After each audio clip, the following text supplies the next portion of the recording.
પંચમહાલના શહેરા તાલુકામાં બંને યુવાન ગામની જ યુવતીઓ સાથે પ્રેમ સંબંધ રાખતા હોય ગ્રામજનોએ બંને યુવાનોને દોરડાથી ઝાડ સાથે બાંધીને તાલિબાની સજા આપી હતી, જે સમગ્ર મામલામાં પોલીસે 10 લોકોની ધરપકડ કરી છે।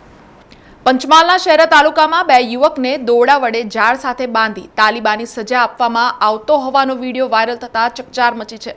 મળતી માહિતી મુજબ શહેરાના મીઠાપુર ગામના રૈજી પૂના નાયક અને પિન્ટુ ભલા નાયક બંને તાડવા ગામની યુવતીઓ સાથે પ્રેમ સંબંધ રાખતા હતા અને આ બંને યુવતીઓને બગાડી મહેમદાબાદ જતા રહ્યા હતા, જ્યાં એક સાઇટ પર મજૂરી કામ કરતા હતા। જે બાબતે યુવતીના પરિવારજનોને ખબર પડતા જ અર્જુન નાયક, ઈશ્વર છગન નાયક અને મહેશ નાયક ભેગા મળી યુવાન યુવતીઓને મહેમદાબાદ ખાતે મજૂરી કામ સાઇટથી બળજબરીપૂર્વક ઉઠાવીને લાવ્યા હતા।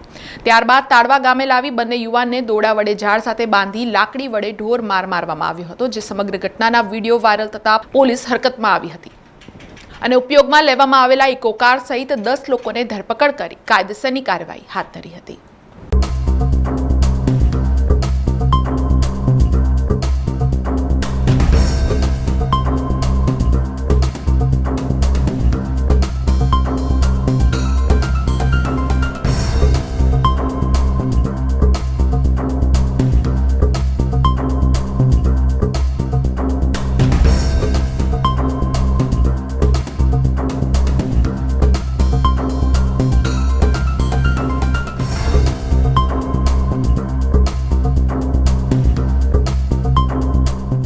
સમાચારોના સતત અપડેટ માટે TNN ન્યૂઝને YouTube પર સબસ્ક્રાઇબ કરી બેલ આઇકોન પ્રેસ કરો અને અમારી સાથે જોડાયેલા રહો Facebook, Instagram અને Twitter ઉપર।